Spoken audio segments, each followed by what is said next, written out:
You've tuned in to the Crispy Noodle Podcast. You realize what you've done? With Rich Liebig. The real gangster plays his cards right. And Michael Costanzo. What was that you just read? Let us be the Crispy Noodle in your vegetarian salad of life and boring news. Good times, noodle salad. The point is, you now have the ability to be happy. And now, here's Rich and Mike on the Crispy Noodle Podcast. Woo! Yeah! You guys doing? What's up, everybody? It's time for a brand new episode of the Crispy Noodle Podcast. Let us be the Crispy Noodle in your vegetarian salad of life and boring news. Folks, it's our job to give you the most interesting tidbits in world sports, entertainment, odd news, and whatever else we happen to stumble across. Isn't that right, Mike? That's right. We bring it to you with our unique sense of humor and wackiness. You never know what you're going to get here on the Crispy Noodle Podcast. That's right. We have a couple topics prepared for you in the world of sports, entertainment, and odd news. But if you stumbled across our podcast just recently, you picked a hell of a time to start listening to our show. We are coming back from a little bit of a hiatus. This is, in a way, kind of like a season premiere, if you will. We took our little sabbatical for the last couple of weeks, but now we are back in action and ready to go here on the Crispy Noodle Podcast. Thank you guys for tuning in, whether it's been a couple of episodes that you've listened to us or a couple of years, or if you're brand new, thank you for supporting us here on the Crispy Noodle Podcast. So long story short, in the introduction, I got married and went on a honeymoon. Mike went to London. It's been a crazy 2.5 weeks since we've last recorded a show. It's the longest break we've ever had on the show. Yep. So, Mikey, how are you doing? And that is a loaded question. That is a loaded question. Incredibly tired because I only got back from London 2 days ago. I have the rest benefit because everything I had to do happened like a week ago. Right, the first half of this break. Right. Yeah, so it's weird. Time moves really fast. Like yesterday, I looked at the clock and all of a sudden, I woke up and then I looked at the clock and it was like 5 p.m. already, and I'm like, where did the day go? But no, I'm doing great. That's funny you meant. That's the way I felt during the wedding. It's just like you blink your eyes and just time just like starting from. So we had like the rehearsal the Friday night, starting from like 12 p.m. that Friday to the end of everything on Sunday. It felt like everything just went by so fast. It's like the blink of an eye. Yeah. I mean, when you're having like big moments like that and you're just having a blast and you're go, it's just like time just like melts away. Right. It was crazy. And that's what it felt like when I was in London as well. We had a jam-packed schedule. Jordan and I, we were all over the place in London. We went to Greenwich to see the Prime Meridian, stand on both hemispheres. And I mean, that was a really cool experience.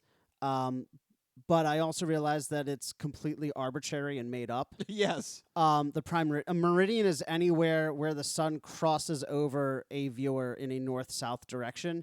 And they just picked that spot because that's where the dude happened to be looking at the sun. And it's thus like it became the prime. And thus it became the Prime Meridian. Yeah, it's like weirdly in like the flower bed of a courtyard. Like it's not even like it wasn't purposeful. You know, like it just happened. It just happened, yeah. But it was still really cool to go see that and stand on both hemispheres of the world. We saw the Tower of London. We saw the British Museum. We saw the Rosetta Stone. The huge tablet that they used to decode Egyptian hieroglyphics. I mean, so many amazing wonders in that museum, the British Museum. Stolen wonders from different cultures. Whoops.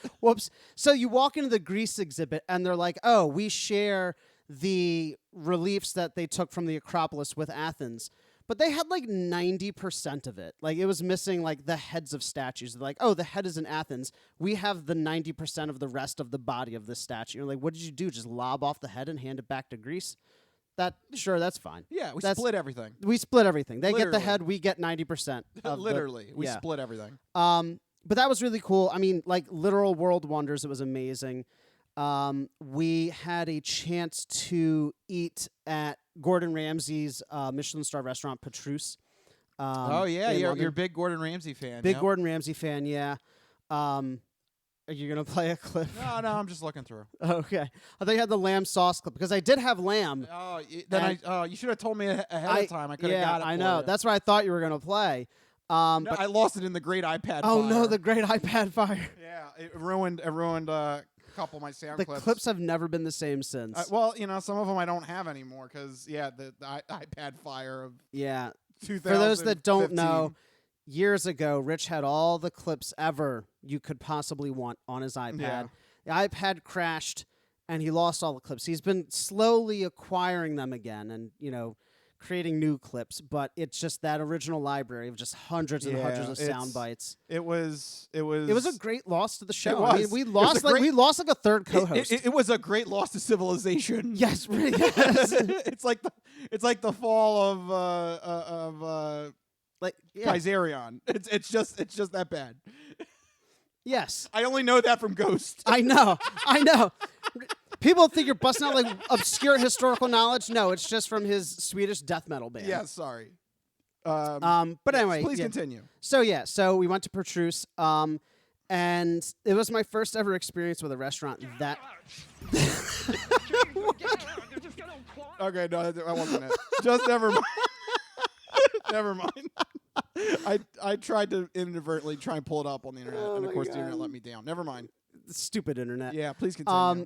Petrus was amazing. I had never been to a restaurant like that before. Never been to a restaurant quite that nice. I was very much out of my element. Felt very strange at first. The waiters and waitresses come around and like straighten your silverware and like give you new silverware for every single course, and like they come by and in between courses they scrape the crumbs off the table with a little scraper. And they like present you messy American. Yeah, they come by and they like scrape off the crumbs. They present the dishes and then they describe like how it was prepared to you, and they're referring to me as Monsieur, or whatever French whatever. Whatever. Yeah, I can't speak. I could barely understand them because they're speaking half French, and I'm like, yep, sounds good. And then I just go in and I shovel the food into my mouth like an barbaric American, and then there you go. Bring me the next course. Just own up to it at that rate. I felt very. I would just I felt barbaric. I would be the guy that would be like, I need extra sauce, and then just put it on my fingers. And just Yum, yum, yum, I mean, if it wasn't, yum, yum, yum. it wasn't as nice of a restaurant, I would have like licked the plates from some of these sauces. It was so good.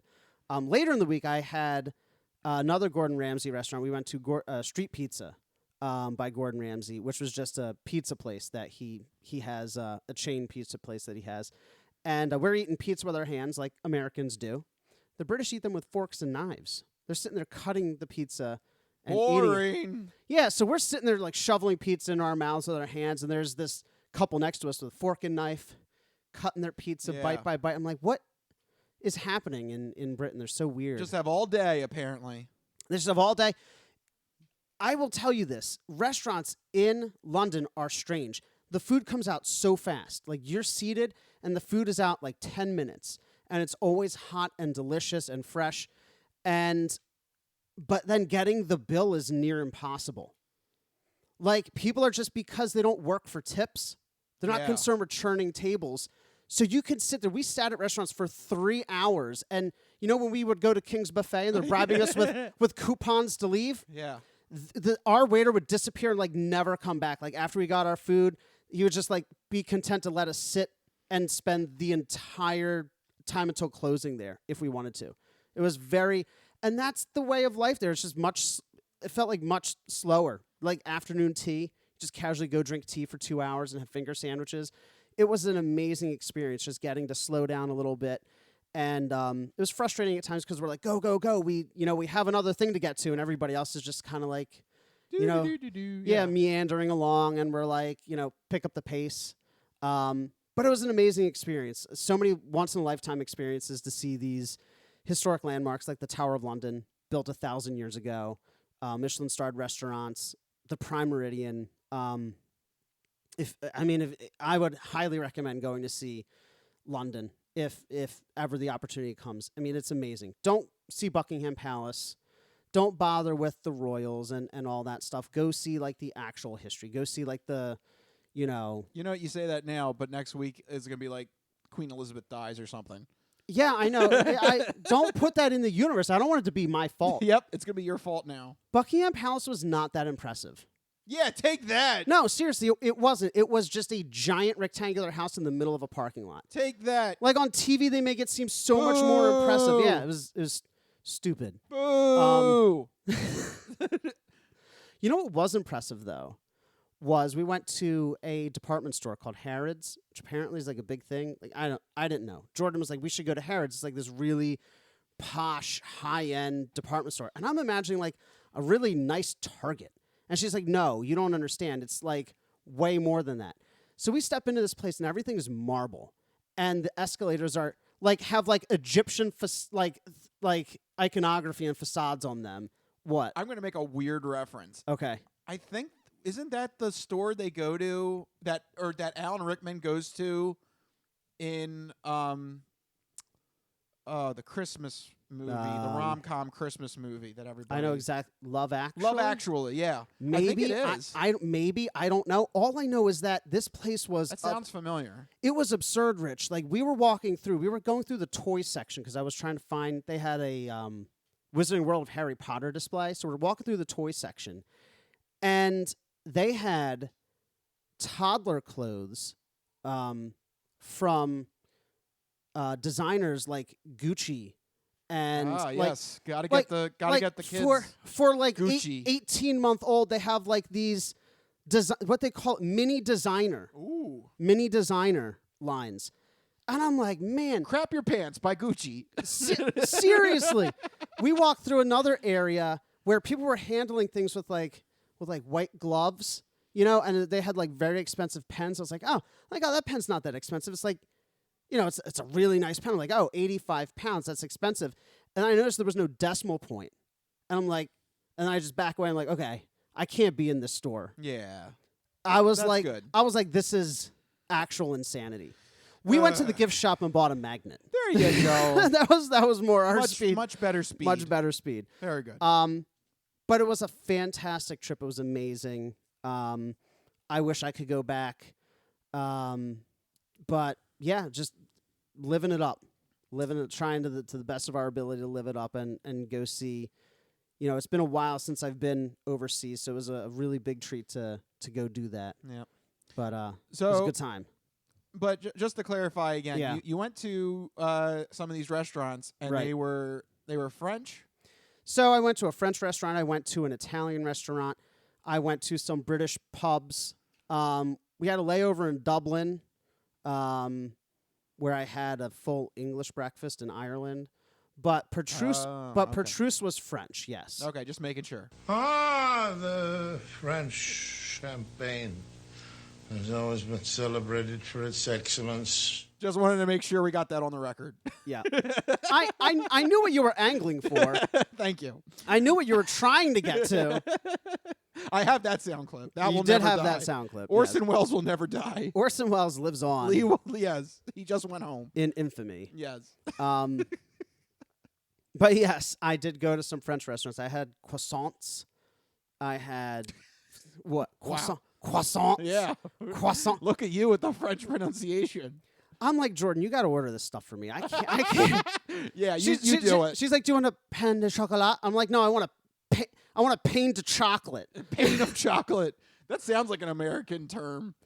You're going to get some pain of chocolate. Look, you're already viewed as like barbaric Americans, and then you're there and you're like, you just feel inferior to them the way that they talk sometimes. I'm like, man, I shouldn't be here.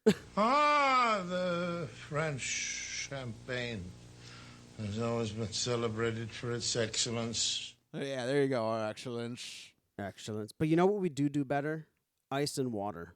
Yeah, that was your biggest pet peeve, My right? two biggest pet peeves, all the water is room temperature. I can't They don't drink, believe in ice over there. I can't drink. No. Like you go to a restaurant and you ask Nobody for has water. ice cubes. There's no ice cubes. Like even Nobody has an ice tray. Oh, it was so frustrating. I just wanted cold water. Even the water in like the corner stores were just like their fridge section was not cold. I'm like, why are none of the beverages cold here? I just want to have a cold beverage.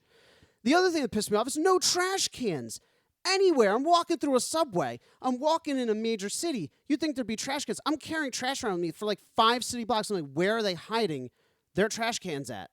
I did not understand why there were no trash cans anywhere. I'm just walking around with collecting trash, like shoving trash in my pockets because I'm not just going to throw it in the street. Every time I saw a trash can, it was like a mini celebration. So frustrating. Damn it, Europe. Get your act together. Also, crossing the street was tough because they drive on the opposite side of the road. That was very scary. All right, so there you go. But it was a good time, other than those 3 pet peeves. Aren't you glad to be home now? I am. I got off the plane in Philly. There was a trash can waiting for me for all the trash I had on the plane. I swear to God, Rich, you have no idea. You have no idea. I got off the plane in Gatwick, and I had trash with me. I'm carrying this trash all throughout the airport. I'm like, where are the trash? Going to the bathroom. There's no trash cans because everything is the hand dryers. So I'm just carrying trash with me. Oh, good for you. Welcome back to Philadelphia. God bless America. There's a trash can waiting for me back in Philadelphia. That's right. that should be the official slogan for Philadelphia. There's a trash can for you here in Philadelphia. A trash can in a trash city. Yes, welcome back. Welcome home. God bless America. Rich, though, that was my adventure. You also went on an adventure.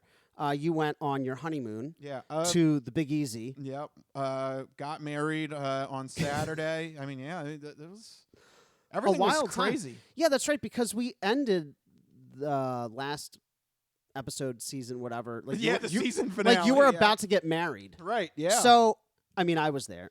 Yes, but you were. how was everything? Tell the listeners, for those who weren't there. Yeah, the wedding was beautiful, and the actual day was just perfect. I mean, we had like I think we had the best weather. I think we had the perfect weather. It was nice cloud cover, but it spit a little bit, but it never rained. It wasn't like gray though. Like it was like it was like nice. Right. And from the photographers, they were telling us that it was like the ideal situation to take all the photos and stuff.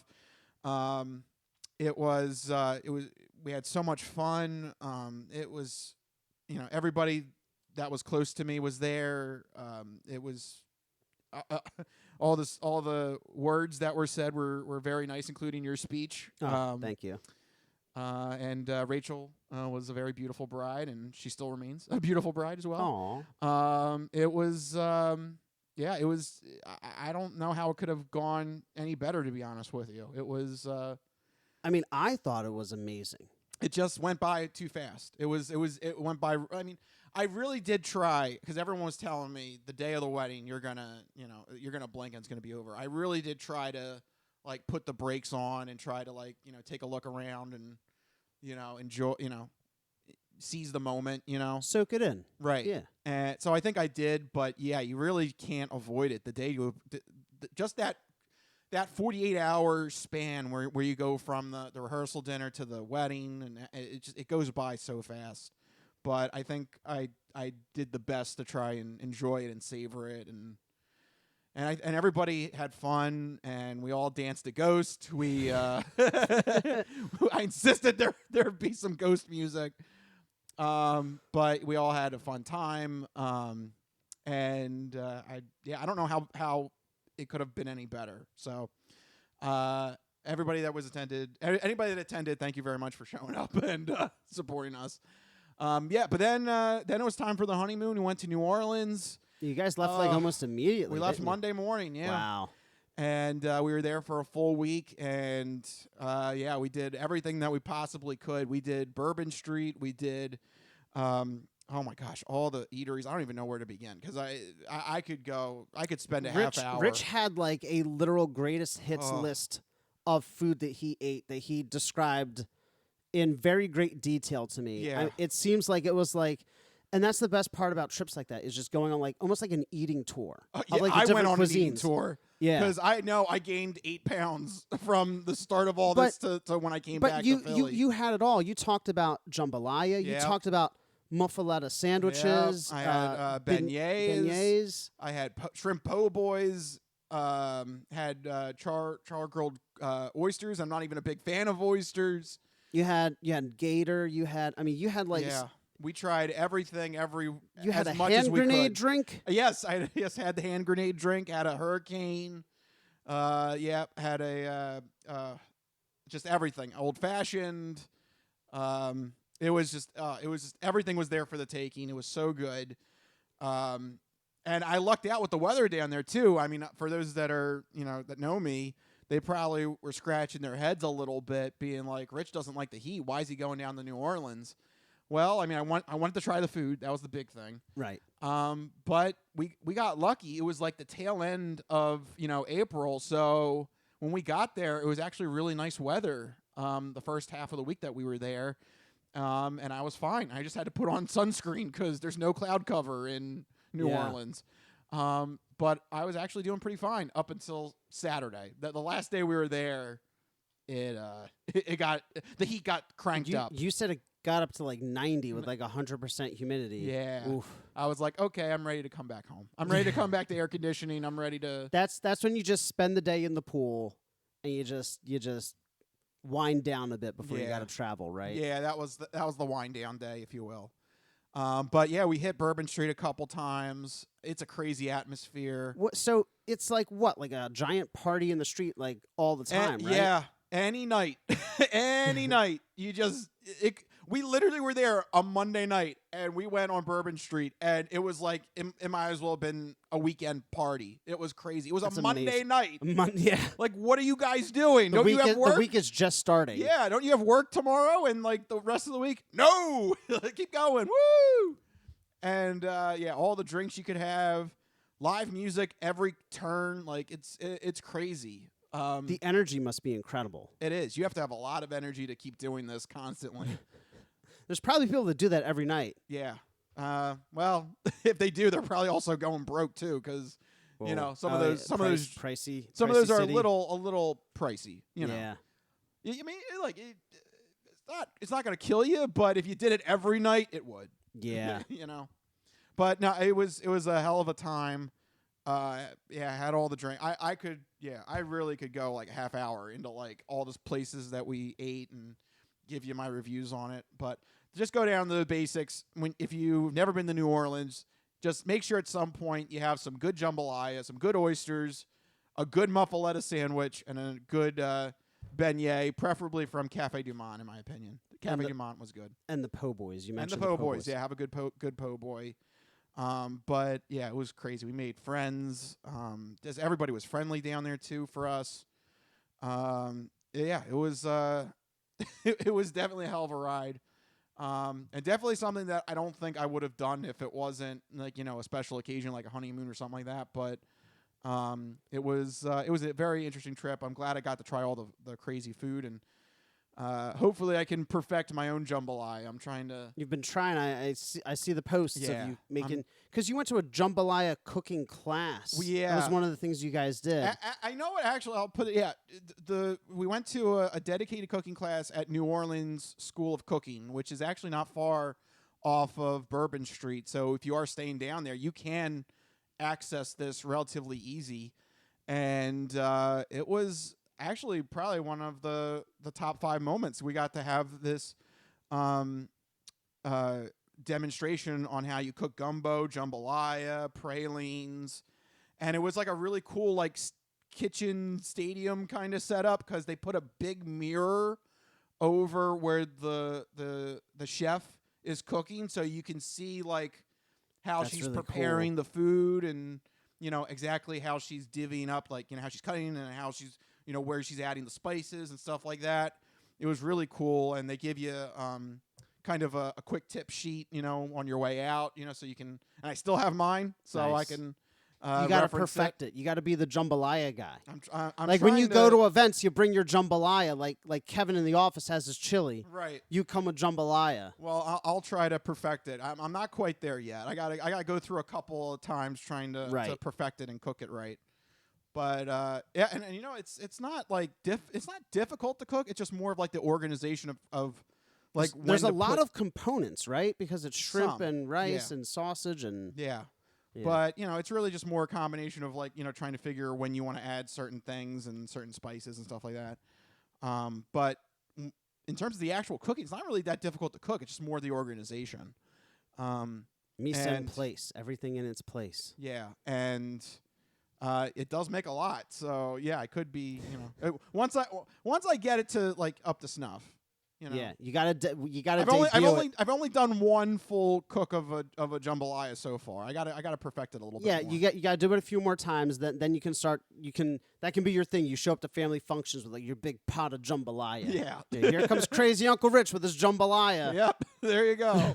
I don't know why we're not in New Orleans anymore, but who cares? Take that. Hey, you don't have to be in New Orleans to enjoy jambalaya. You can have jambalaya anytime, anywhere. That's right. So yeah, New Orleans was up last, but I will say it is. I don't know. Like I think we're of the same, but I don't think a lot of people are like this. It when you get back home, you have a newfound like appreciation for being home. Absolutely. Absolutely. It's like it was all fun. Don't get me wrong, and we had a blast. But like I definitely felt like Saturday and Sunday on the way back, I was like, I'm ready to go back. There's a sigh of relief. Well, you know what it is when you go on a trip like that, and it's from what you've described and from what my trip was like, it's like breakneck speed the entire time. Yeah, you plan out a lot of things you want to do. So I had an itinerary, and we were doing like a museum, a dinner, and like some other attraction every single day. And so we were like, all right, we're waking up at 8. We're going here. We're doing this. We're going here. We're doing this. And it was like boom, boom, boom, boom, boom for like 4 or 5 days straight. And then finally you get home, and it's like all of a sudden there's just nothing to do. And like when you start to unwind, that's when time seems to move like for some reason for me, like lightning fast, like because I wasn't doing anything and like the passage of time was not marked by activities. It was like weird. But yeah, you have a newfound appreciation for coming home because, you're away from it and you experience all that adventure, but then finally you get to come home and like breathe that sigh of relief and relax. Absolutely. I agree. Yeah. So, I mean, I that's the way I feel about it. It was kind of like I had my fill. I gained 8 pounds. I'm happy. You had your fill. I'm ready to come home. Yeah, Yeah. Right, exactly. So there you go. That's what we've been up to literally for the last 2.5 weeks. We haven't done a recording. Just adventuring. Yeah. I mean, like once in a lifetime experiences like New Orleans and London, like you don't go, at least for me, I don't go on trips like that all the time. No, I don't either. So it was really bizarre that we both had these 2 big like trips big, planned huge trips to like, around the same time. Yeah, like it's just weird the way that it worked out, but it worked out perfectly that way. And the mantra that I lived by when I was on the trip was, within reason, don't say no because you might not go back.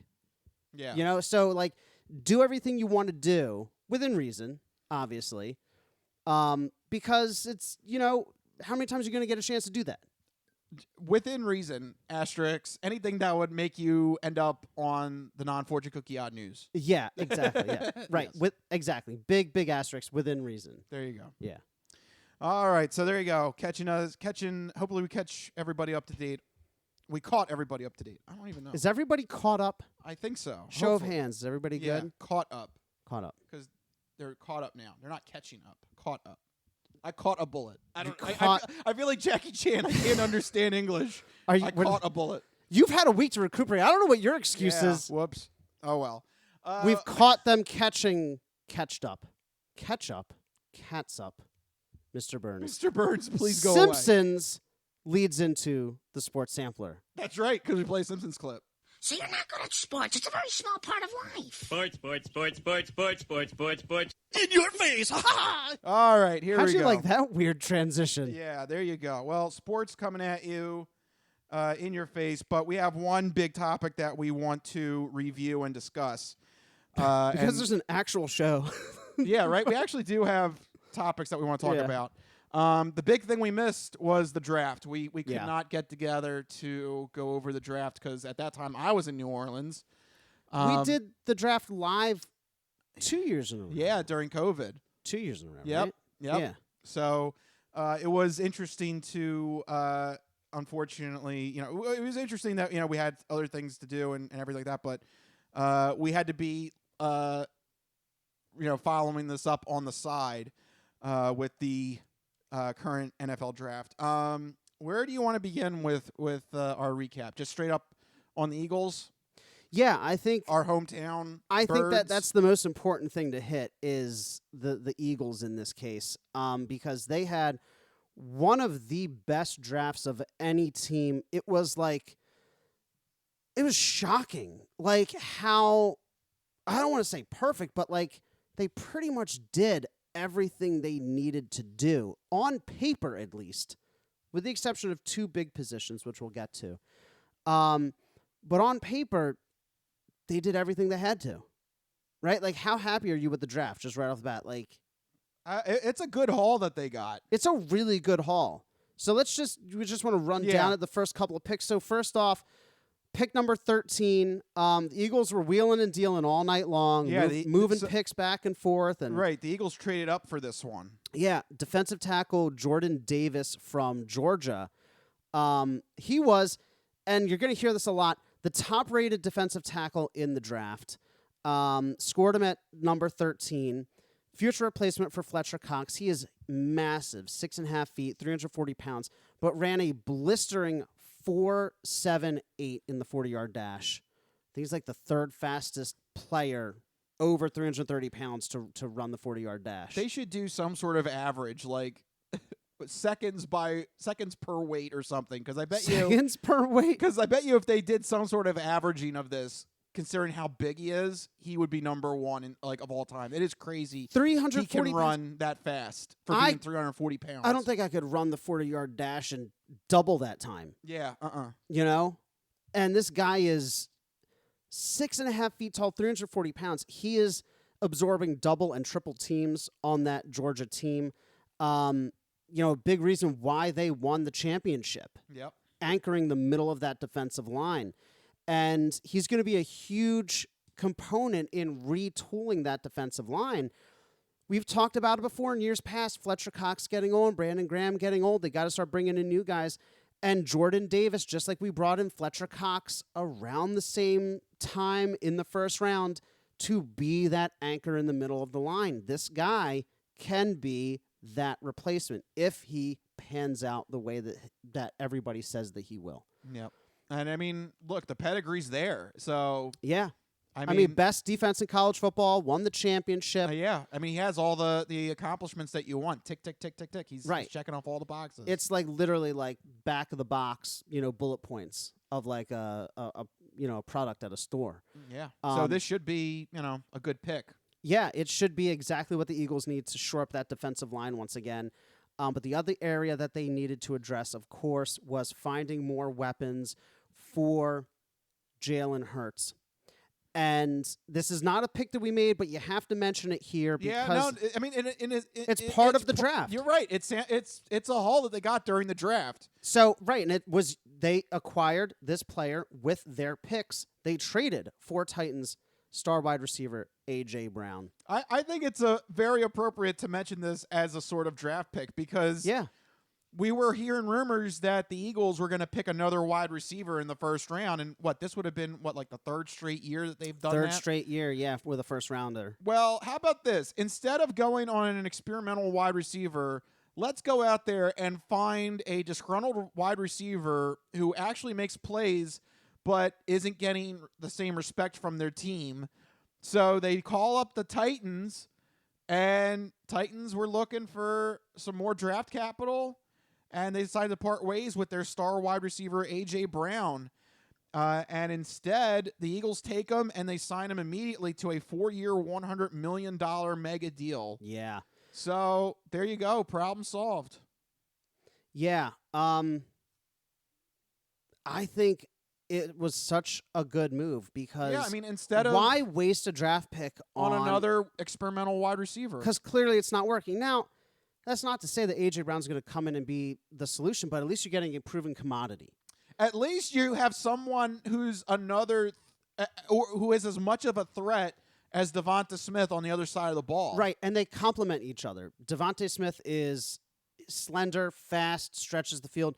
A.J. Brown has a more prototypical build. He's like just over 6 feet tall, 200-plus pounds. He's more of a possession guy. Still makes great plays, yards after catch, fights for the ball, fights with the ball in his hands. So they're perfect complements to each other. And A.J. Brown was getting it done on the Titans team. They hardly throw the ball. So you're hoping that with the Eagles, who like to throw a lot, he could excel even further. But really what this move signifies to me is this is Jalen Hurts' year. Like, this is make or break for him. Oh, yeah. He has every single... I think everybody who's following the Eagles knew that. Because, Yeah. I mean, they're This is a contract year for him, I think. There wasn't another reason to trade with the Saints to get that backup first-round pick in next year's draft. Yep. You know, other than in case we need to scrap up everything, get rid of Jalen Hurts, and pick another quarterback in next year's draft. I will say this to the Hurts apologists. If he doesn't do well this year, it's only because of him. Yeah, I mean, it's like now... there's very few excuses. He has 2 amazing wide receivers, a top 5-ish tight end, one of the best offensive lines in football, a very solid running back. The only position on that offense that's a question mark is Jalen Hurts. Yeah, right. So we'll see. Other than like third wide receiver, yeah, which you can augment with another tight end or something like that. It doesn't have to be a strict wide receiver. Right. You've got your number 1 and number 2 wide receivers down. And I can't think of another time in Eagles history where we've had a solid number 1 and number 2. Yeah, that's fair. Yeah. Like maybe Deshaun Jackson and Jeremy Maclin, but like barely. Yeah, that only lasted. They only crossed over a couple of years, I think, right? Yeah. So yeah, I think you're right. It's been a while. So Jalen Hurts, the pressure is on. But speaking of the offense, our second overall pick, number 51 overall, center Cam Jurgens, going to be the replacement for Jason Kelce. Jason Kelce apparently helped scout out this kid. That's very rare that you have the current starter willing to do scouting to pick his replacement. But Jason Kelce's that kind of guy. Yeah, and he knows his time's coming to an end. Right, and he's toyed with the idea of retirement, and I think he wants to retire an Eagle, and he just wants to leave the team in good shape. Yeah. So he's like, I'll stay on one more year, actively help scout out this guy, says he's the lineman in the draft that's most like himself. So that is huge coming from Jason Kelce, who's going to be a Hall of Famer. Oh, yeah. Without a doubt.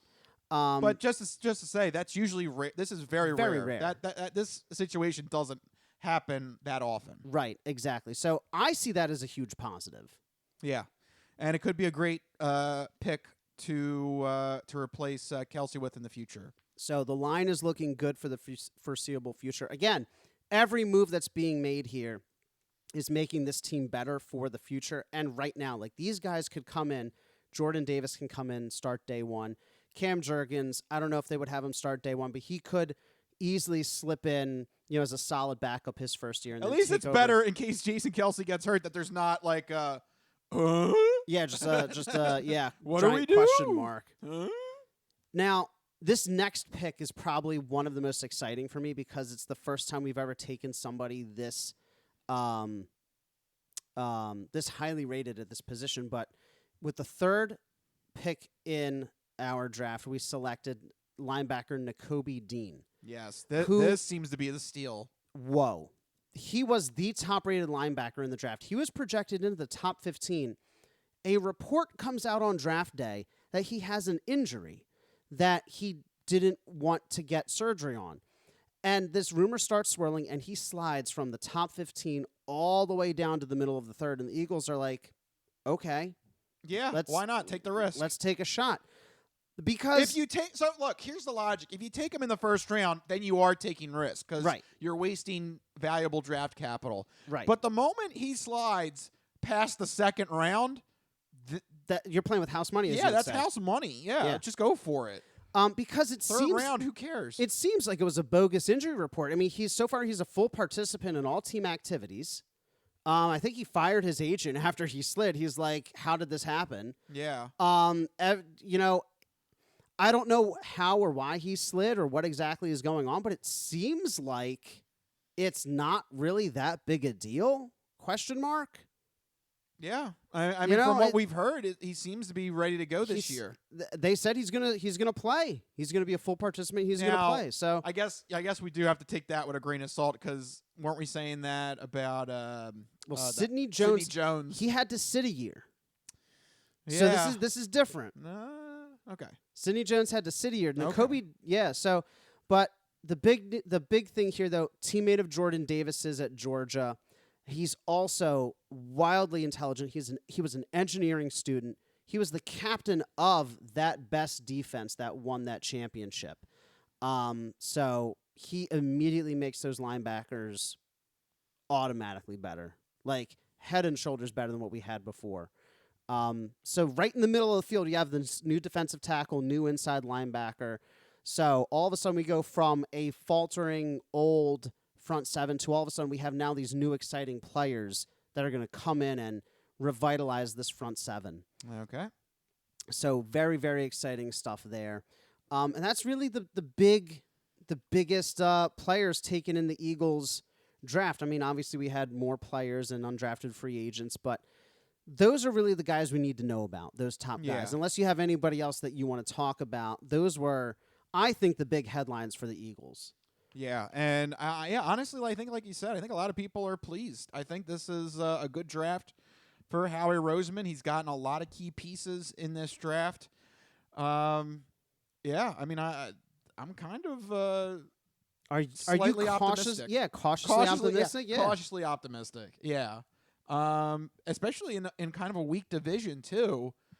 I mean, Dallas really doesn't scare me. I mean, they're a good team, but I don't think they're infallible or anything. Right. Washington's Washington, and the Giants I think they're going to have a mutiny this season because they have refused to commit with Daniel Jones. Yeah. I think they're going to be a team that's going to need a quarterback in 2023. Yeah. So they may be gearing up for that shenanigan. I mean, we went from giant question marks all over, like how are we going to address all these team needs, to now we're seeming like a much more complete team. The only thing that I wanted the Eagles to address, and they still have not, is the position of corner or safety. They still need help in the defensive backfield. All they have back there is Darius Slay. Yeah, that's it. Good luck. They need way more help in the defensive backfield. Now, the Giants just cut one of their starters, Bradbury. Yeah, so you think Eagles could swoop him up? I'm hoping, because Bradbury's been a Pro Bowler the past couple of years, if they could get him on a cheap one-year prove-it deal, all of a sudden that defense goes from seriously struggling to, dare I say, pretty solid with these rookies and, if we can get him in free agency, Bradbury. But yeah, all very cautiously optimistic. All right, there you go. That sounds all good. Sounds too good to be true, which is a little unnerving. But it does, doesn't it? We shall see. As the non-playing NFL season continues, I'm sure there'll be more signings and rumors and possibly trades. You never know. Things could still happen. Is there anything during the draft that shocked you, or anything not Eagles related? Anything that threw you for a loop? Because I'm going to go, if you want me to lead it so you can think about it for a little bit. Yeah. My surprise pick of the first round of the draft, what are the Falcons doing? The Falcons picked up Drake London, wide receiver, with the 8th overall pick. That's a weird choice. That left me scratching my head. What exactly? What are you doing? What? Atlanta has so many holes to fill between the fact now they don't. I don't think Drake London was the best wide receiver on the board. First off, that's also you're right. That's a good argument. He wasn't even he wasn't even Because by the way, 3 other wide receivers went immediately after that pick. So you're right in that assumption. He may not even be the best wide receiver in the draft.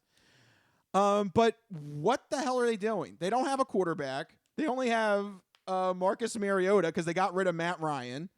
They have the star tight end, but that's pretty much it. Calvin Ridley suspended. So, I mean, you could argue they're trying to replace Calvin Ridley here, but when you have a team that's in this much disarray, don't you need help like on both the offensive and defensive sides of the ball? Don't you need to trade down and get more picks and more quality draft capital versus wasting the 8th overall pick on a star wide receiver? Yeah, and arguably I don't know, not even the best at the position. I saw that happen while in New Orleans, and I was like, what are they doing? What are the Falcons doing? So I don't know if anybody wants to try and explain that decision to me, go ahead, but that one I think was the most startling. One of the things that was startling to me, but it was kind of expected, 5 straight defensive players taken at the top of the first round. Yep. No quarterbacks, no offensive players. The first offensive players off the board were offensive tackles and wide receivers. I mean, the top half of the first round was just so unique. So many defensive linemen, corners, offensive tackles. There was a run, 3 straight wide receivers right before the Eagles, which is why I think they went and took a defensive tackle, because I think they were targeting one of those wide receivers. There was a little bit of shuffling there with those picks. Lots of trades happening in that range. Eagles jumped up ahead of the Ravens, took Jordan Davis. The Ravens took their safety. I was hoping the Eagles would take the safety, but it shook out the way that it did. But I was just amazed at that run on defensive players and wide receivers. First quarterback taken was Steelers, pick 20. Kenny Pickett. So we'll see if he's the answer for them. But just they just need any quarterback at this rate. They just need help. They just need help in general. Poor Steelers. They don't have anybody. That's what you get for. You know where I'm gonna go with this. I hate as an organization. They're just trash. All right, tell us how you really feel, Mike. Well, you made a 3-time accused sexual assault perpetrator your franchise quarterback. Oh, well, what about the Browns? Well, it's the division. It's that whole division. That's weird. Then with the Ravens, you got Ray Rice. Back then he was the Bengals. That's why the Bengals are doing good now. It's karma. That's right. Go Bengals. Don't Bengals. You dare do anything to disappoint me. The karma has finally come back around and paid off for the Bengals. That's right. This last couple of games. So there you go. All right. And that's the final word on that subject. Yeah, that'll. We got to end it there before we get into dicey territory. But there you go. That is our wrap up of the Eagles in the NFL draft and the NFL draft in general. And we will keep you updated if there's any other trades and stuff that you should be aware of in this non-playing NFL season. Amazing. I just love that. It's the non-playing NFL season. Get it right. I will never call it that. All right, but with that, we're going to take a break, but don't go anywhere because we still got the entertainment entree and the non-fortune cookie odd news still to come. We'll be right back here on the Crispy Noodle Podcast.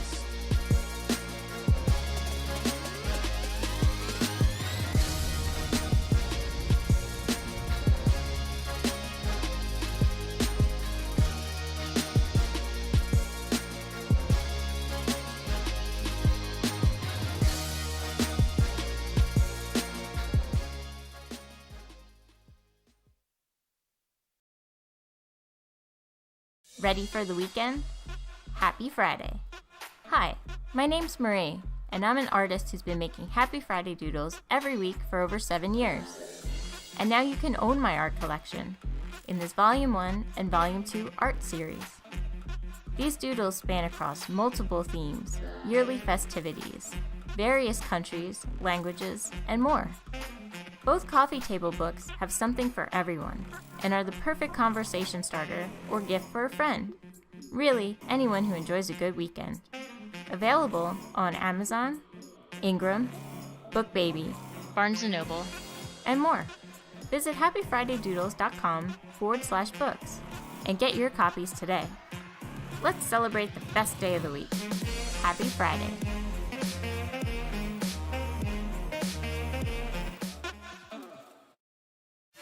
The Game Show Marathon is back for another record-breaking year. Watch as game show fans recreate 24 of their favorite game shows, all to raise money for Child's Play. Child's Play helps and heals children in hospitals and domestic shelters through the power of play. You can watch the fun go down on June 4, 2022. And you can donate now at GameShowMarathon.com.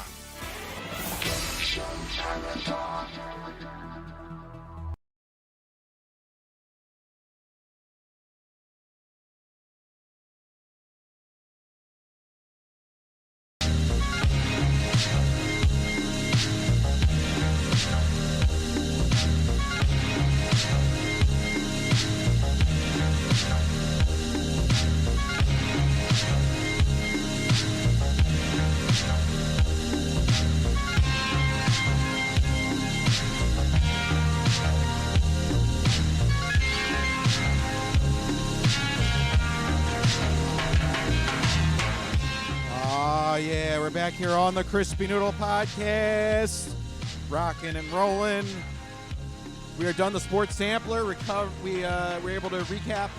I was about to say recover the NFL draft. Like we were on a journey to recover the NFL draft. No, we recapped the NFL draft. It wasn't a National Treasure movie or anything like that.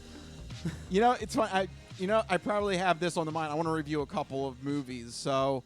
And one of them does have to do with restoring something. So, okay.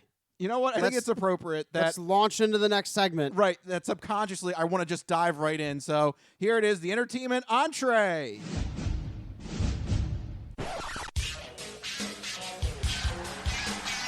And now, the latest in movies. The Simpson guy writes to movies. Dear Die Hard, you rock. Especially when that guy was on the roof. Music. I know what that is. That's music. Video games. I'm Commander Shepard, and this is my favorite store on the Citadel. Celebrities. You really know Warren Beatty? Yes, I do. I took a leak next to him once at the Golden Globes. And more. You were the all-singing, all-dancing crap of the world. This is the entertainment entree. All right. Before we get into some topics, something that I wanted to mention was I actually caught up on a lot of TV shows and movies and stuff. Okay. And the reason why I thought it was appropriate that I accidentally flubbed and I said recover was because I saw the Uncharted movie. I got a chance to finally see I forgot that came out. Yeah, right? Remember that was a thing? Yeah, wait, so how was it? It was an all right movie on its own. Okay. I know Rachel loved it. She thought it was like a cooler National Treasure, which I kind of dig. I kind of dig that sense of it. Okay. I am gonna say though, I don't understand why Mark Wahlberg is Sully. I'm sorry. He doesn't work, right? Like I've only seen the trailers. It doesn't work. I don't know who made that casting call. I don't know who wrote his character. He's also kind of like a little bit of a jerk, which is. I mean, that's just Mark Wahlberg. Yeah, right. Sorry, Mark Wahlberg, but yeah. That's what I've heard. I've heard from somebody who worked on a film set with Mark Wahlberg that he's kind of a jerk. Yeah, like they made his character more like a jerk instead of like. That's really disappointing to hear. Like yeah, like I was trying to tell Rachel, like Sully is supposed to be like the nice veteran. Like he's supposed to take Drake on as like his mentor. Yeah. Like instead he's almost like a weird father figure, but like not quite father figure like. But generally good natured. Yeah, generally good natured, and he's just like an all shucks kind of kind of guy. And maybe he goes into debt, but it's usually he's more like in that aspect. It's more like Han Solo that like he can't seem to just get out of the debt. Right. It's not because he's a jerk, which in the movie he kind of is like. Like the first half of the movie, he doesn't trust Drake, and I guess the logic behind it is since their first meeting, can you really trust him? But like that never happens in the Uncharted series. Like vaguely they reference when Drake was young briefly, but they never really go into it. And I guess that's the thing is they're going more into the early years where they're still developing that rapport with each other. Yeah, I don't know. And also, I can see how it's weird coming from a fan of the games Yeah. to see that. And maybe like as in terms of like maybe you're trying to say maybe it's because they're trying to make him have a story arc so that he becomes good, but like it was off-putting. Like as someone Yeah. who's a fan of the Uncharted video game, That's always the risk, right? It just seemed out of place. It was Yeah. just like, what is like, huh? Like this is not Sully. That's always the risk. I actually mentioned this. I would almost rather preferred that they didn't use his name. Almost like create a different character. Completely different Make a character, completely different mentor figure, and then have it be like, oh, he's like inspired by the Sully character, but he's not exactly Sully. Okay. I would have respected that a little bit better than they kind of forced him into, oh, he's Sully. It's like, no, he's no. Yeah, that's not the Sully you know. Right. It didn't seem to make any sense. Right. So that's the biggest knock on the movie, in my opinion. But Okay. I mean, Other than that, still worth a watch? I mean, I'll What a glowing review. Yeah, like so like as someone who it's almost like a detriment that I'm a fan of the Uncharted film because it's like I want to see X, Y, and Z, and it's not there. Yeah, you want to see certain set pieces from the games, and it's just not happening. So, I mean, as like a general movie, and like if you've never played the games, I can see the appeal. Right. But if you've played the games, I think you're going to be disappointed.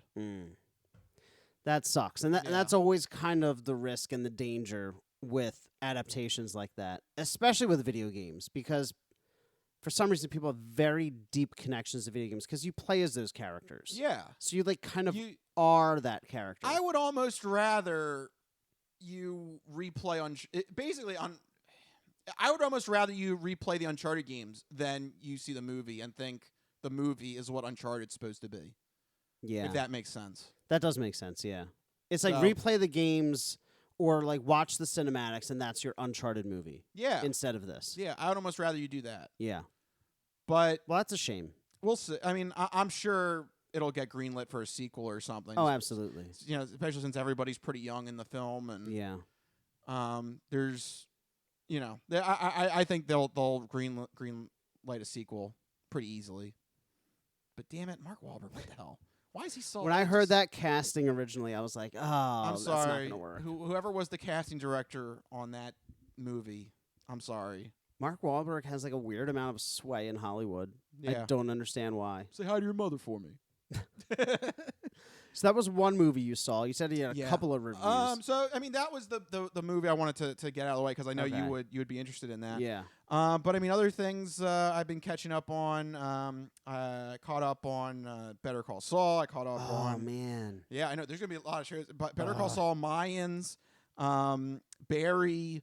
Russian Doll. I caught up on Russian Doll. I'm so far behind. I know. I'm giving you actually. This is actually the purpose of this. I'm trying to give you a checklist of things you need to catch up on. Because all these things came out during the 2 weeks we were off. Yeah. So make sure you catch up on all those shows as well. Better Call Saul has been brilliant so far again. Mayans has been doing pretty well. Russian Doll is a little bit of a left turn. It's not. Okay. I can understand if it puts off some people. In a good way or a bad way or just a different way? Different, but I think necessary. Does it work? I think it does in the end. Okay. But I can see people not buying it. Okay. I mean, fair enough. But it's also necessary because you can't have the same exact thing with Russian Doll because it's a time travel show. Right. You can't do the same thing again and again and again. Right. Yeah. So you need to reinvent it. Right. So it's a necessary change that happens. Okay. And I'm not against it, but I can understand why some people may be tuned off on it. Okay. And Barry's pretty good as well. So there you go. Just wanted to give you the shows I'm currently watching and catching up on myself. Everybody, me especially, has a long list of television homework. Yes. And to add one more to it, I'm not gonna take the time to just go into the actual segment, but just want to mention that Doctor Strange in the Multiverse of What? Madness. So we're not going to do This Week in No, Entertainment? I'm going to try and keep it short. Okay. Yeah, that came out because it came out last week. I didn't have anything for this week because this movie is soaking up all of the attention. And I didn't get a chance to see it yet. I'm dying to see it. I'm going to try to see it this week. Maybe we can talk about it in depth one of these upcoming weeks. But you did get a chance to see it. I did get a chance to see it. So tell me, like, how soon do I need to go out and see this movie? I think you're going to like it. Okay. I enjoyed it. I think it connects the multiverse and things that have happened in the Marvel Cinematic Universe very well. You have to see WandaVision. Okay. That is must. I hope everybody that plans to see Doctor Strange 2 have seen WandaVision. I would hope people watching MCU movies have just been keeping up with the MCU in general. Yeah, it's a must. You have to watch WandaVision to get Doctor Strange 2. That was one of the critiques of it, is that it struggles under like the sprawling MCU web. But like you're a fan, I'm a fan. I don't think We've so. seen it all. I think if you're watching a Doctor Strange sequel, like I feel like you should have been watching the whole thing up to this point. Like, am I wrong in saying that? Like, kind of like if you're not in it, you're just not in it at this point. Yeah, then why are you wasting money to go see Doctor Strange 2? Yeah. Yeah, I don't know. I think that's a weird criticism. Anyway, I'll say Doctor Strange 2. I really loved, I'll say for lack of a better word, horror movie vibes because Sam Raimi directed this movie. Okay. And there are a lot of nods and tricks and movie techniques that he was bringing from the horror realm into this movie, and I appreciated all of them. Okay, so kind of like a little genre bending for the MCU. Yeah, this is not a clean, Captain America standing with the flag, bright, sunny Marvel movie. There is a lot. It's a little bit darker? There's a dark, and there's a lot of, kind of scares. Oh. Yeah, it's okay, good. now I'm really intrigued. Yeah, oh, I really enjoyed it. In terms of the Phase 4 movies, I'm saying it's right up there with Spider-Man. Really? I think Spider-Man I think edges it just a little bit because Spider-Man had all those crazy cameos that, with the villains and everything like that. So I think that gets a little bit of an edge. But I would say Doctor Strange 2 was right up there. I really enjoyed it. So Phase 4, big strong start so far. Admirable start. Where do you classify the Eternals and Black Widow? Oh, I forgot. Are those Phase 4? They are technically. I forgot about them. They are horrific, aren't they? The Eternals was bad. Eternals was not worth it.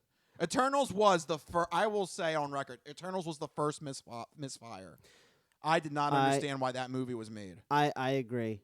I agree. The Eternal, like I've long held the belief that there's not really a quote unquote bad MCU movie. Just kind of like there's no quote unquote bad Pixar movie, but the Eternals was bad. Yeah. I thought Black Widow was also bad, but Eternals was Black Widow just didn't make sense to be made in Phase 4. That movie and script should have been before. I didn't care. And I still don't care. All right, there you go. I mean, to be quite honest, Mike's review. I don't care. I don't care. And the Eternals was the same thing. I like they introduced these characters, and I'm like, okay, what is the point of this? Yeah, Eternals was bad. Yeah, Eternals. I'm sorry, they didn't get the job done with that movie. But I am here to say, Doctor Strange 2, worth it. Go see it. Okay. All right. Yep. So, Doctor Strange 2, the first good Phase 4 movie that's not Spider-Man. How about was the Shang Kang? What was it? No, that's Mortal Kombat. Shang-Chi. Shang-Chi. Thank you. I was thinking of Mortal Kombat. Liu Kang and Shao Kahn, and it's all martial arts. One syllable, 2 words. It's all the same thing. It's all the same thing. But no, that was also good too. I keep forgetting about that one was good too. Yeah. I keep forgetting. There's a lot of MCU movies. Yep. Oh boy. And we're gonna have another one too with Thor in July. That's right. They're coming one after another. They're hitting you left and right. right. It's a good time to be an MCU fan. You know, it's also a good time to be a Star Wars fan because is. there's a new cinematic universe developing.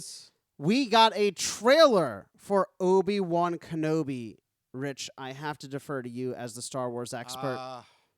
I mean, a lot of really cool stuff in this trailer, right? There is. Talk to me. There is. What are you looking forward to the most? I mean, there's so many quick, like 1 second clips of like things in there. I'm looking forward to just Ewan McGregor just being Obi-Wan Kenobi again, and he's actually matching the age that Obi-Wan Kenobi's supposed to be. I like that. That is crazy that it worked out this way. Is he like the de facto Obi-Wan Kenobi now? I think he is. I mean, in terms of just how long he's played the role and everything. Like when I think of Obi-Wan Kenobi, I think of him. Yeah, he's been there for so long, and now he gets to do it again. I'm interested to see him living on Tatooine and seeing how he keeps an eye on Luke. And yep, they had a shot of that. That was cool. Interacting with Uncle Owen. You know, when he comes of age, we have to train him. He's like, oh, like you trained his father. Yeah, it's already been memed all over the place. Yeah. I'm very interested to see I'm assuming they're doing an incarnation of the Inquisitors. Yes. That have always been heard about, but we never really see, other than in like video games. It's only been in video games that we've seen the Inquisitors. It's interesting because there's some rumors that it could cross over with Jedi Fallen Order, specifically the sequel that may be in the works. Yeah, so wouldn't be that far off. I mean, I'm pretty sure the one Inquisitor is it the same as in the game? We don't know. Okay. We don't know. It hasn't been confirmed. Okay. But it's looking that way, it right? It could be. Okay. That's really exciting to me. And of course, Vader. The hearing the breathing sounds again. Oh my gosh, yeah, you got to have Vader back. Because in episode 4, they reference a confrontation that's not on Mustafar, right? Like they meet in between episode 3 and episode 4 at some point. They should, other than the fact there's two arguments because Vader says he's like the last time we met. He's not referencing Vader says, "When I left you, I was but the learner. Now I'm the master." So people thought that was Mustafar. But then why does Obi-Wan Kenobi keep saying there's still good in him, but he's more machine now than man? So that indicates that he met him at some point and maybe still felt that there was the light side in him. Right. So he's not completely 100% dark side. Okay. So it goes back and forth. So there's not a consensus on whether or not I they've assume met. this will put that to rest. Hopefully, yeah. Now, this is billed as a miniseries, right? Yeah. I don't think this is going to... Well, I mean, that might change depending on how successful it is, which I'm assuming it will be wildly successful. Yeah. We're all going to watch it. I'm telling you that right now. I'm excited. My worry is that we're setting our expectations so high now. Everybody is thrilled to watch this series. Yeah. I hope it pans out, because if it doesn't, it would be very disappointing. Yeah. I mean, it looks like it has all of the hallmarks of what could be a really good miniseries, but we'll have to wait and see. Do you think I need to watch Boba Fett in any way, in shape or form for this? Because it's two completely different eras. This should be because this should be two completely different timelines. Because this is connecting the prequel trilogy with the original trilogy. I still do have to watch Boba Fett at some point, though. Yeah, you do. For The Mandalorian. Yeah, man, there's no way around it. I'm sorry. Book of Boba Fett is really Mandalorian season 2.5. They like wedged that in there. Yeah. Okay, I have to get on that then. Yep. Really looking forward to Obi-Wan Kenobi. The trailer has me so excited. I'm loving the direction Disney's taking with the Star Wars shows and the MCU shows. I think it's one of the smartest things they've done recently to expand those two franchises. All right. Those two properties. Really good stuff. We will see if they continue to churn out diamonds, because I don't know, that Kenobi's going to be big. If that one doesn't live up to the hype, that could be a lot of backlash. So we'll see. All right. Speaking of universes being pushed forward and expanding, there might be some news here with another universe, the Mass Effect universe. This is interesting as well. Yeah, a weird rumor / leak / mistake has everyone buzzing online. So just a quick recap here. A lithograph went up for sale on the BioWare store of that Mass Effect poster that was revealed of the crater with the ship. I think Rich has a shot of it on the video feed. If you got the video feed, yep, there it is on the screen. So they put up you can buy a lithograph of this print, and the description fans noticed said something very interesting. It said, quote, "The show goes on. Shepard's final quest may have ended the threat of the Reapers, but at great cost, including Earth itself. While Shepard and the survivors are left to pick up the pieces, fans are left wondering what's next." Now, the key there is the description references Shepard twice. Specifically, Shepard and the survivors are left to pick up the pieces. Now, Mass Effect fans will note that Shepard in most endings of Mass Effect 3 died. Yes, because it is a choose-your-own-adventure game. It is a choose-your-own-adventure game. There are separate endings. There are. That description was removed, and a new one was put in place, leading some people to speculate that someone on the BioWare team made a boo-boo.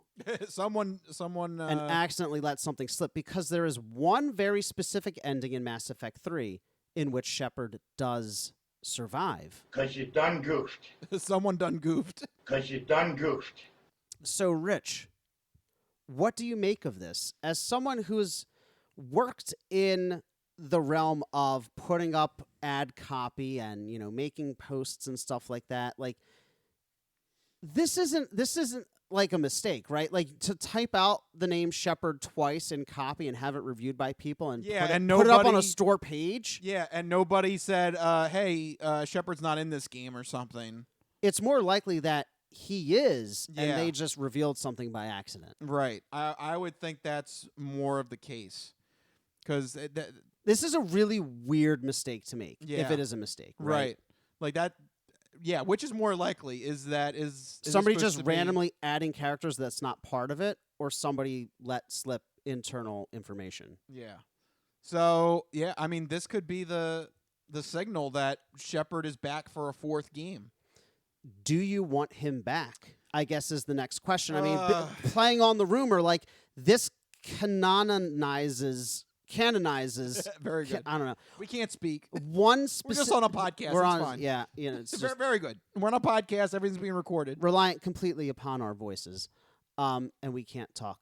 But one ending, Shepard survives, so it makes that ending canon. Are you okay with that? Does it matter? Yes. And even though it might be comforting to go back to the Shepard story and that he has another adventure and he somehow still survives and everything, I don't know. Part of me does kind of wish that I think they need to go clean slate. I wanted them to go clean slate. I think with everything that happened in the original Mass Effect trilogy, between all the decisions you could make and how that branches off into different versions of the butterfly effect, and you have certain crew members that can live or die based on your decisions, that would just be a lot to grab and try and work into a fourth potential Shepard game. Yeah. I mean, it could work because, Mass Effect 2 was brilliant and Mass Effect 3 was pretty good. But it's just, I think it's going to be a lot of spider webs you're going to have to entangle and disentangle. And it seems like it would be a lot to handle. And I think I would rather have, I think most people would agree with this. I think I would rather have a great original story and we start from scratch and we go forward versus they try to half-ass elements from the original Shepard trilogy into a fourth adventure with Shepard, and it's kind of half-assed and half-assedly put together with the decisions you make from the last three games versus, what they want to do with the new game. Or you make a canonical ending, but then that kind of ruins what you did with the first three games. Right. Like, then what was the point of playing the first three games if there's going to be one canonical storyline, Right. it opens up a big can of worms, and I would rather, Yeah. I think, them start fresh with this fourth game. Is there, speaking of, now I'm just thinking about it, because one of the things that's referenced is Liara. Right. There's not an ending where Liara dies, is there? There's only one ending in which Liara dies, and that's if you reject all 3 options at the end of Mass Effect 3. If you say, no, I'm not taking one of these 3 options, you can either walk away or shoot the catalyst. Right. Oh, I forgot about that. It's like, fine, the Reapers are going to kill you guys. And that's what happens. The Reaper kills everyone, including Liara. So that's clearly not going to be the canon ending. Let's say that doesn't happen. Yeah, because I did that by accident. I pulled out my gun and shot the catalyst, Yeah, just joking little around. kid. And it was Screw you. And it was like, fine. And I was like, uh-oh. Screw you, kid. Had enough of your crap. That's exactly what I was thinking. But here's my... So, other than that, though, Liara does stay alive. Liara stays alive. So, like... So it does make sense that she could be grabbed from that world, be thrown into Mass Effect 4, Yes. and then you just start a fresh storyline. And that's kind of what I was hoping when they had that first little teaser trailer, that this was going to be set hundreds of years in the future. Liara is now much older. The galaxy is facing a new threat. But it doesn't seem now like that would be the case because of this slip up with referencing Shepard. Here's my biggest problem is it's been a decade since the 3rd game came out. And we both know, being part of that fandom, there was a lot of vitriol around that 3rd game, specifically how choices were taken into account. And you have a fan base that is just ravenous for content, and they take it very seriously. And one of their biggest complaints was that choices seemed like they didn't matter. And you move forward with this knowledge, and you intentionally continue with a direct sequel, the story in which people already had a problem with their choices not mattering. Like, doesn't that seem like really bad design principles? Doesn't seem like a good idea. It seems like a bad idea, right? Because how can you... So everyone's like, oh, I saved this person, and it never came up again. How do you rectify that in this next game? If already it was a problem in 3, how can you continue? Because it's just going to amplify that problem for a lot of fans. It didn't bother me so much. I'm, whatever. Yeah. I headcanon a lot when I play video games and I watch shows and movies and stuff, so it didn't bother me. But a lot of people, it really bothered them that all the little minute details weren't carried through. So I feel like this is just going to amplify that. I really wanted this thing to be set 600 years in the future with an older Liara. New races have come to prominence in the Milky Way, and it could have been a really cool political intrigue plot where, in the power vacuum after the Reaper War, new races stepped up and took control, and kind of like, but Liara's still controlling things as the Shadowbreaker. That would have been very interesting. This makes it seem like it's just going to be, Yeah, same hat. Yeah, just the same old thing, which I'm going to play it, I'm going to love it because it's Mass Effect. And I desperately want a new Mass Effect that's not Andromeda. But I am a little disappointed that it might just be a direct continuation. Yeah. Like, I don't know how they manage all the different choices people make. I think they should start fresh. But, hey, if this is their avenue they're going to go, well, they're going to create more work for themselves because they're going to have to... They could barely handle it the first time. Yeah. So that's my thing. Good luck to EA and BioWare. Yeah. We'll see how well you do with that decision. All right, but for right now, we got to leave the entertainment world and go into the third and final portion of the show, the non-fortune cookie odd news. We've been talking about cool and its ramifications and how it applies to the hip scene. But maybe you could give us some examples now of the opposite of cool, uncool. Just exactly what is uncool? My nipples look like milk duds. Holy shnikes. It's time for the non-fortune cookie odd news. It's not of this world. I don't know exactly what it is or what it's doing, but this is not human intelligence, okay? It's not human intelligence we're facing. How you doing? Me? I'm doing great. Manda bastards. I don't make this stuff up. I'll take a pound of nuts. That's a lot of nuts! That'll be $4, baby! You want fries with that? I seen the celery dance across the baseball fields. You had me at meat tornado. No, go past this. Past this part. In fact, never play this again. Okay. What does that mean? And now it's time for the non-fortune cookie odd news. So sit back, get everything you need to get from the kitchen. Be sure and empty the bladders. Go to the bathroom because you're in for a hell of a ride.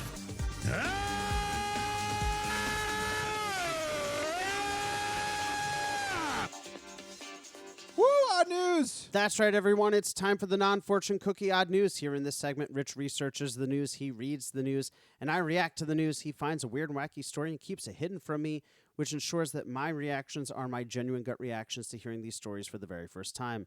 I don't know what's about to happen. You guys don't know what's about to happen. And even Rich doesn't know what's about to happen because these stories always take us down wacky and wild paths. Rich is looks like he's dealing with something right now as he's contemplating this story. So I'm Welcome back, everyone. Oh no. We're jumping right back in. Okay, where are we jumping into first? Oh my. Oh, do I even need to ask? Are we going? Now, who is this guy in Florida? It's Florida, and they're crazy. Mike, is that even a real question? You know, we talked about coming home after a long time away, and having a Florida news story. It's like coming home. Right, we're back to where it all starts. Now, who is this guy in Florida? It's Florida, and they're crazy. Oh, yeah. All right, so there's a lot of things happening in this story that is going to make you go crazy. So okay, get your blood pressure medication ready. Oh, gosh. Okay, so first off, we're going to talk about the case of 57-year-old Christine Termaine. Okay. So not quite. She's in her 50s. I'm 50. 50 years old. Plus 7. So she's in her 50s. I'm 50. Yep. All right. So what's her name? Termaine? Christine Termaine. Termaine. Okay. And this case is all happening at the Palm Haven Mobile Home Park in St. Petersburg, Florida. Oh, man. So, I mean, we're talking about the creme de la creme. Oh, absolutely. Of residencies here. Well, Christine Termaine, unfortunately, she got very angry at her neighbor. It turns out that the neighbor has a pet chicken. And... Okay. That's not uncommon. I'd buy that for $1. And the pet chicken apparently has a favorite spot that the chicken loves to poop. And it's right in her backyard. Oh, no. So just constantly, Termaine says that the neighbor's chicken keeps pooping in her backyard and in her back patio. So just constant chicken poop. Constant. I've heard chicken poop smells absolutely horrible. Like worse than other types of poop. Yep. So, what do you think would be a normal reaction to this situation? Oh, man. So, normal, I mean, maybe go and, talk with the neighbor and be like, hey, could you ask your chicken to not poop on my patio? Or, maybe you, put up a fence or something. But because it's the odd news, I'm assuming some sort of ridiculous weapon is involved. Oh, man. No, Mike. No? No, you got to really go back to the spirit of the odd news. Okay. What do you think is something that you... Oh, no. Don't tell... Did she poop on the neighbor's patio? You're getting warmer, Oh, to my say the God. least. No, according to cops, Christine Termaine, after the last time that the neighbor's chicken pooped on her back patio, she became so angry that she ran into her bathroom, retrieved a bucket of urine, and dumped it on the Florida neighbor.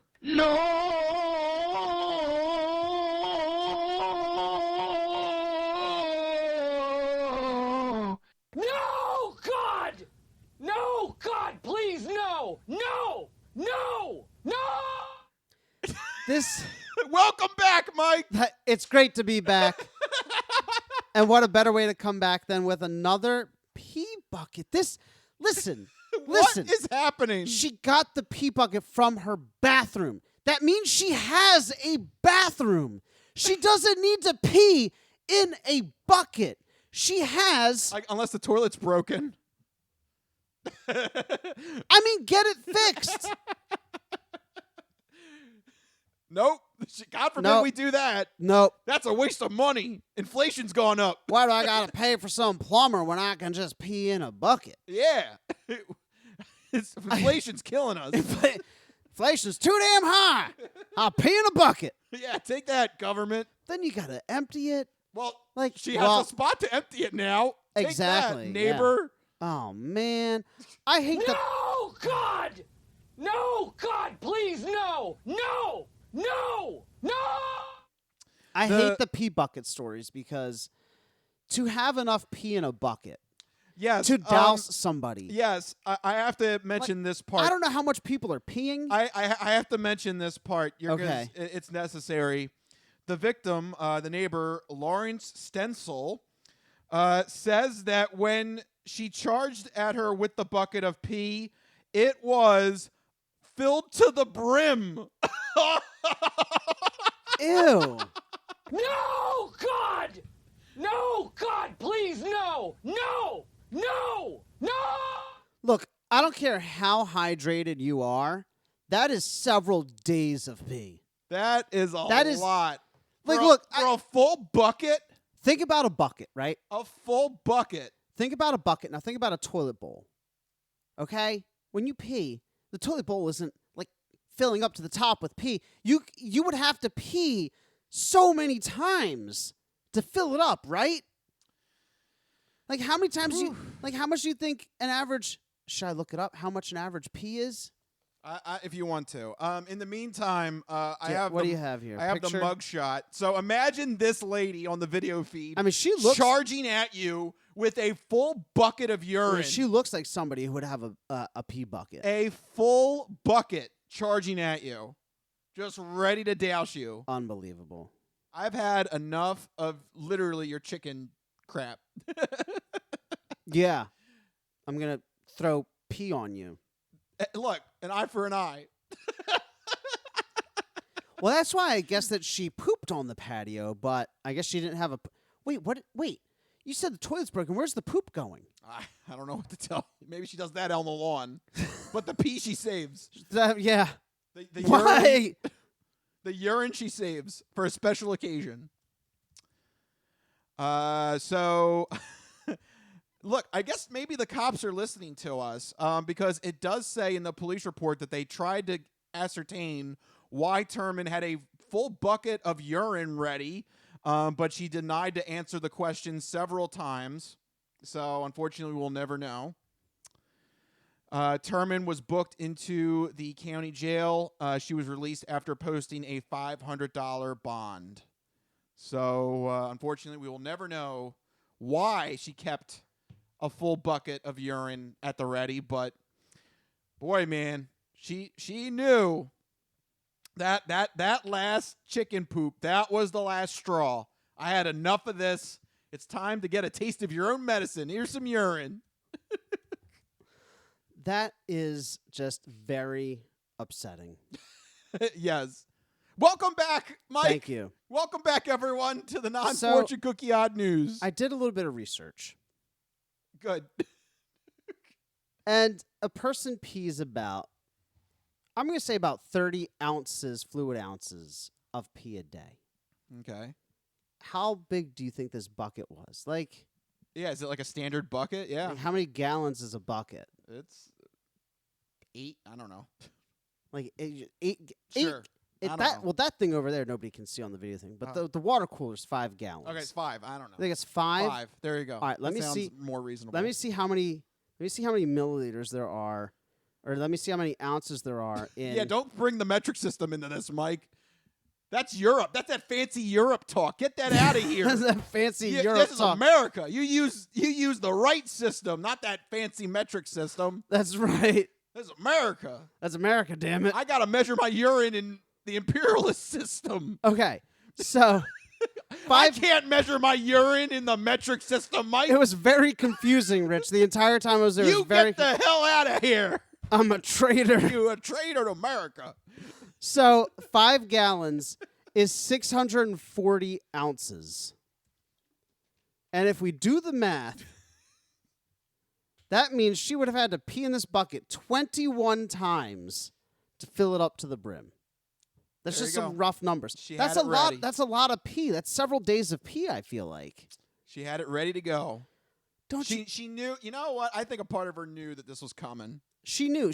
I think that, the first time the chicken pooped on her patio, she's like, from this moment, I have made a mortal enemy. If this chicken poops another 20 times, I am going to throw a bucket of urine on her. I'm going to get this chicken. Yeah, I'm going to throw this bucket of urine on her. Yeah. Take that. She that day, she knew a feud has been born. I may not know my flowers, but I know a bitch when I see one. So there you go. True story. A bucket of pee. I just Ready to never go. understand. Isn't it embarrassing if somebody comes over and like, where's your bathroom? You go, it's right over there. Oh, sorry, it's broken. But they walk in and they see a bucket. Yep. That's the pee bucket. Filled to the brim with pee. Now they got to go to the bathroom. Do they have to empty the bucket? Do you empty the bucket for your guest? Well, There's so many questions here about the pee bucket. Well, that's the fancy pee bucket. The fancy pee bucket? That's the one we bring out for the guests. Oh, wow. Oh. This is the ceramic or I don't know, what's a fancy pee? A gold-plated pee bucket. Oh. Yeah. We got that one at Home Depot. I see. We got that one at Home Depot. We use the plastic pee bucket, but since the guests are coming over, we've got out the stainless steel guy. We got this fancy gold one from the Home Depot. The Home Depot. Home Depot. Yeah. So there you go. True Odd News. Welcome back, everybody. Pee buckets and Florida. Name a better combo. That's right. The only other combo I think that's better is us. Yes. Here on the Crispy Noodle Podcast. Florida, Odd News, Mike, Rich. There you go. That's the Perfect. combo. Like peanut butter and jelly. Yes. Thank you guys for tuning in on our latest adventure here on the Crispy Noodle Podcast. Don't pee in a bucket. Yeah. Don't do it. Can we just not have this happening? Why is it happening It's happening on like a consistent basis. It happens so many times. Yeah.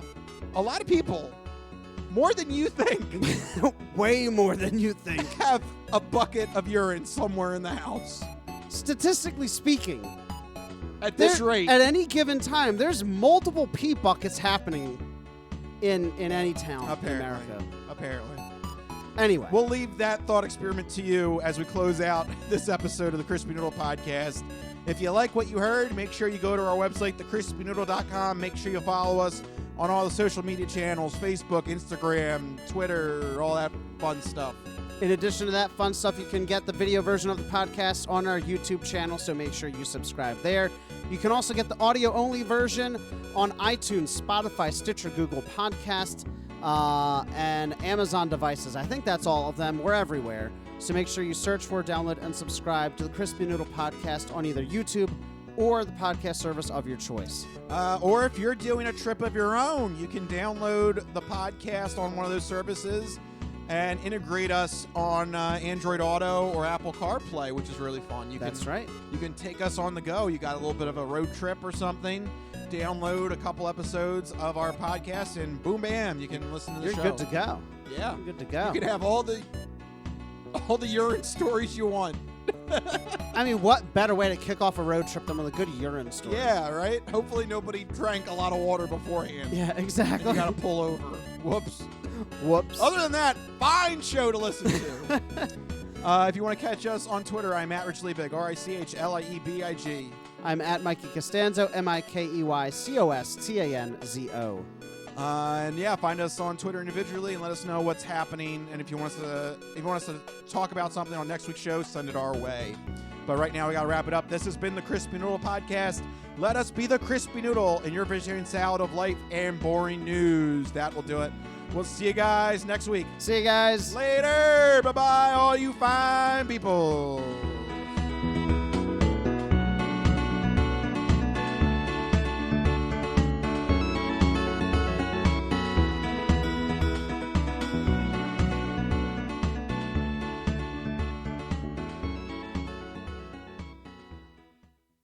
Some of us have great stories, pretty stories that take place at lakes with boats and friends and noodle salad.